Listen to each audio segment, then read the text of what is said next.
Hello and welcome to Old Lady Plays. I'm Kate, the old lady, and this is Basking in Glory, episode 62 of an Athletic Club Save. And Whoop Athletic, how has it been going? Well, pretty good. In fact, excellent. Sorry, I just noticed that I was actually sitting in the way of that there. Um, I'll shift it in a minute, just a second. There we go. Hold on, let me shift me. That's probably the easiest way to do this. Just go woo-hoo. There you go. Now I can't see who they are. There we go. How about right in the middle? Good. Okay. How was that? Fun? Professional? I thought so too. All right. So you saw us play Valladolid and win 3-1. Or no. You knew that we'd done that, but you saw us in the bonus episode lose to Villarreal 2-1. Well, that was the last time we lost in the league anyway. Things have been going crazy good. And this is despite a very serious injury. Yes, I'm clicking on Munoz and saying the word injury because he had a torn hamstring on the 21st of September, 2 months out. Okay, 2 months without our talismanic goal scoring stud. So I was thinking, wow, we got a problem. Because he is a 4.5-star player. He's easily our best player by a long stretch. And the best replacement that we have is Adrian Lafuente, who's a 3-star. Perfectly adequate. He's and as it turns out, he's turned in a pretty good shift. 1,600. What's that? How many games? Not well. Say 18 games. He scored 9 goals. So I'm calling that pretty good. I think that's all right. He's got some good potential as well. Great numbers. I'm really looking forward to seeing what he's going to develop into. The trick is going to be just finding him enough playing time. So anyway, let's see, how have we been doing? We were looking at that. So yeah, we cruised along fairly well, nice and early. Beat Frankfurt in the Champions League, beat Roma 4-0 at home in the Champions League, which was really just amazing. 3-0 over Anderlecht in the Champions League. You'll notice slipping by under here is a win 2-1 over Barcelona and 1-0 over Real Madrid. So just sneaking through. Few draws, an away draw at Valencia, an away draw at Malaga, an away draw at Osasuna, an away draw at Granada. So draws against some of the weird teams. Valencia were first at the time, but these ones, Malaga and Osasuna and Granada, these are not teams that are doing great. Okay, Malaga is 6th, but Osasuna is 15th, and who were the other ones? Granada. They're all the way up to 10th now. So, and as you can see, we are on top, but it's very, very close. Barcelona are even on points with us. They're behind because we beat them in the first game of the year. First time we played them, I should say. And Valencia are close, but a little behind us. But we have a game in hand over them. So it's pretty good. The whole situation has been pretty good. You'll notice we're not on the top lists of almost anything here, except clean sheets. Arrizabalaga, Kepa is doing a very good job there. But we're not really in the running in terms of goal scoring and stuff in the league. Where are we here? Yeah, Iker Munian is our top league goal scorer with 5 goals. So, yeah, that's a little spooky. But that's obviously because we've been missing Munoz and then, relying on La Fuente and Beñat Perez and Julian Barbero, because these are all kids who've come up from the youth teams. So we've got, let's just quickly look through the team, our first team here, okay? We bought Kepa. Well, we bought him back. He started his career here. Odriozola, same thing. We bought him back. He started here. Yeah, right. Daddy Libyan came up through the ranks. Angel Telechea we bought. Sanchez and Vencedor came up through the ranks. Williams came up through the ranks. Ivan Martin we bought. Santamaria we bought. La Fuente is a youth prospect straight out of the academy.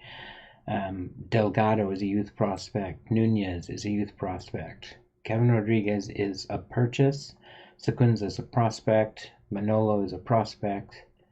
Albisu is a prospect. Jose Munoz is a purchase, but we bought him when he was 16 for an outrageous amount of money, but it was totally worth it. I mean, we spent $38 million on him as a teenager, but at 21, he's already worth $76 million, so I'm not feeling too bad about that purchase. Munian came up through the ranks, Basquing came up through the ranks, San Vicente did, Barbero did, Perez did, Rodriguez we just bought, and Jose del Olmo also came up through the ranks. So, I mean, we have really produced a lot of great youth prospects who are producing first-team minutes for us, and that's really exciting. This is the guy we bought. He is a capable left winger. Not, super gifted technically, but he is very quick, and his mentals are reasonably good, at least in the areas we need them to be. And his first touch is 16. He can dribble 13 with great physicals for dribbling. So I think he's going to be a useful player. He hasn't played yet. We haven't actually gotten him into a game yet, I think. Yeah, this stuff is from before. Let me just quickly see. Has he played for us? No, he has not played for us yet. So he cost us $31 million. Again, I overpaid for him, but I'm not really feeling too bad about it because, again, we have just gobs of money in the bank. $19 million he's worth now, so I overpaid by 10 or 12. But we've got $149 million still in the bank, and we've got $1.2 million on the wage budget per week. So it's honestly, who cares, right? I mean, it's not like the transfer budget is a huge piece of how this team is run. So that's how things have been going. Lots and lots of wins. We locked up the Champions League spot here, winning 6-2 over Frankfurt.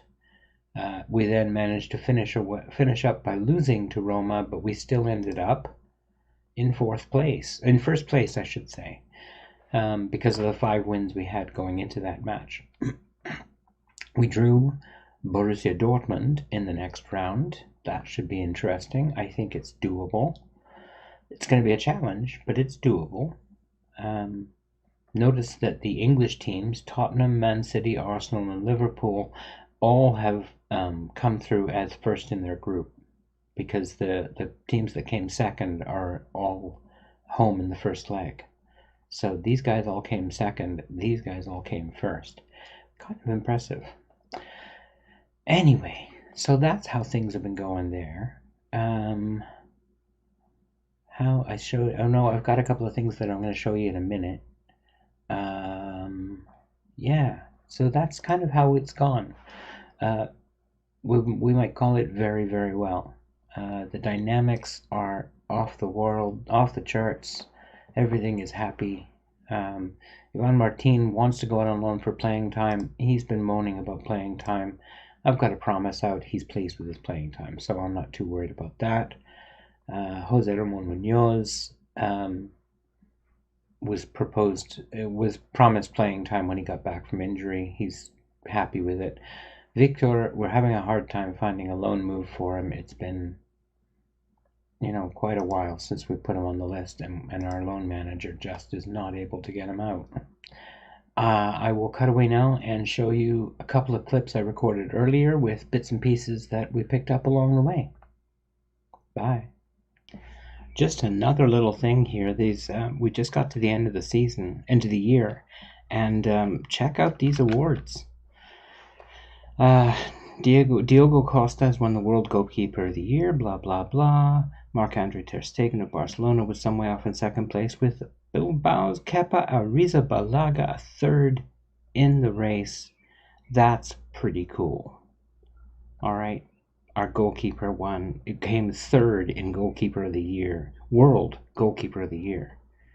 And we got a player in the world team of the year, which to my surprise turned out to be Odriozola. Not what I expected. Really not what I expected. That was a bit of a surprise. Whole bunch of Man City players in this team. One PSG, one Atleti, two Atleti, one, who's that? Liverpool, Benfica,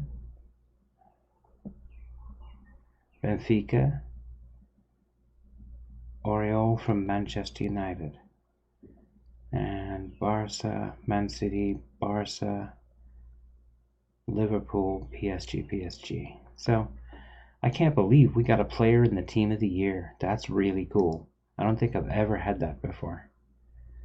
All right, I'll be back in a minute. Okay, just wanted to drop in with the European Champions League first knockout round today. We have been seeded for the draw as we finished first in our group. And here we go. Let's see who we get. Real Madrid face Bayern, tough one. Lazio, Tottenham, tough one for both of them. Paris SG, Valencia, Ajax, Man City, Borussia Dortmund, Bilbao, Roma, Arsenal, Bayern, Benfica, Milan, Liverpool. We'll find out more as we go along. I'll see you in a bit. I want to stick this in here before I start the next little bit, but this guy, Jorge Albisu, my goodness, he has been out of this world. 2-star ability, all right? And that's recent. He just broke 1.5 star. So progress here. This is him at 2-star. Here, come on, 1.5 star, just September. So he was 1.5 stars when I was playing him in August and September. But he's up to 2-star now, and now he's dropped off a little bit. But he has been absolutely amazing. This drop is because they haven't been training for a couple of weeks. They've been on holiday. Yeah, he's been outrageous, just simply outrageous. Check out his scoring: 4 goals in 5 appearances in the Champions League, with 1 player of the match. And then in La Liga, in 11 and 6, 17 appearances, he's got 4 more goals and 5 assists with 2 more player of the matches. His Champions Cup rating is 8 flat. Overall, he's a 7.25 with 8 goals and 5 assists in 23 appearances. So he's just been outstanding. 1.5 star, I remind you. But like I said, it doesn't matter who I pick to check on this guy. They all have him at 1.5 or 2 stars. But he's second on the team in scoring. Check this out. Adrian de Fuente is up first. Jorge Albisu, second on the team in scoring. He's tied for the team lead in assists with Odriozola and Santamaria. So he has been, look at his training, 8.95. I mean, he's just, everything about him has been wonderful this season. So I beg you, please ignore the star ratings when it comes to choosing whether you think a player has the chops or not. If you think he's got it, try him. Give him a shot. See how he goes. All right? The big revelation with this guy has been his amazing free kick taking. He's delivered, many of his assists have come from his free kicks. So you just never know what you're going to find if you actually let players have a go. So don't be a slave to your star ratings, okay? They're opinions. You have opinions too, and your opinions are probably better than those of the computer. Just saying. We now return you to your regularly scheduled episode. Okay, let's have a look at this. We're looking at one of only two highlights that we managed to gather in the first part of the season. There really weren't many really impressive goals, but this is one that I rather liked. It was Adrian de Fuentes' first goal for the club, I believe. Yeah, I'm pretty sure this was his first goal for the club. Manolo breaks away from his own half. And look at Lafuente sprint past his man and then blast it into the corner. That's his first goal for the club. I think that was pretty darn special. I'm really happy with that.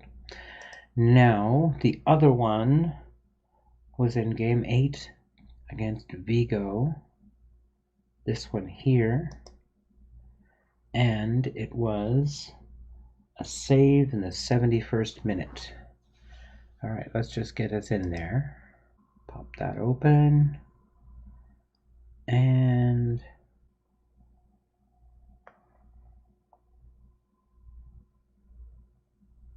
yes! How's that? What a flying dive to get to that ball. Hold on a bit. I want to go back on that. This. Just a fearsome save. I was so impressed. Okay, maybe it's just me as a goalkeeper, but I thought that was absolutely outstanding. And that was pretty much it in terms of outstanding plays. It's just not been...